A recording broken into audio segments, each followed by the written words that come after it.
বিসমিল্লাহির রহমানির রহিম। সহকর্মীবৃন্দ, সকল শরণার্থীগণ, আসসালামু আলাইকুম। প্রতি বছর মে মাসের এই দিনটি আমাদের পরিবারে আসে এক বেদনা বিধুর স্মৃতি নিয়ে। এই দিনে শুধু আমাদের পরিবার নয়, বরং সমগ্র দেশই হয়ে উঠে পড়েছিল বেদনার্ত ও অভিভাবকহীন। আমাদের প্রিয় মাতৃভূমি বাংলাদেশের জন্মের সাথে জড়িয়ে থাকা এক অবিচ্ছেদ্য নাম শহীদ প্রেসিডেন্ট জিয়াউর রহমান, যে চট্টগ্রাম থেকে স্বাধীনতার ঘোষণা করে তিনি এ দেশের সাথে তার নাম অবিচ্ছেদ্য করেছিলেন। সেই চট্টগ্রামেই এক সফল, সৎ, দূরদর্শী ও প্রকৃত দেশপ্রেমিক প্রেসিডেন্ট হিসেবে নিজের জীবন উৎসর্গ করেছেন।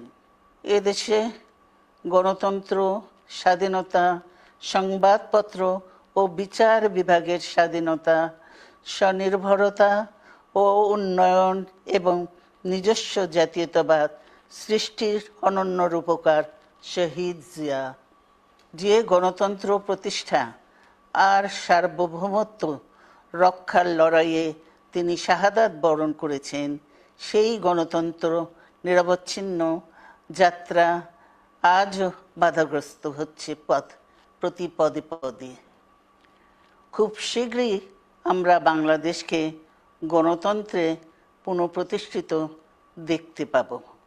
এই হোক শহীদ জিয়ার শাহাদাত বার্ষিকীতে আমাদের অঙ্গীকার। এই লক্ষ্যে সুশৃঙ্খলভাবে এগিয়ে চলার জন্য আমি বিএনপির সকল পর্যায়ের নেতা কর্মী ও দেশবাসীর প্রতি আহ্বান জানাচ্ছি।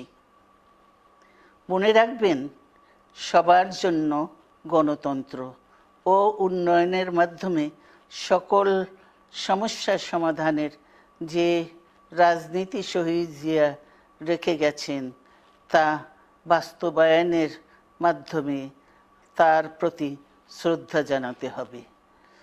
আমরা তার বিদায়ী আত্মার মাগফিরাত কামনা করছি। আল্লাহ হাফেজ।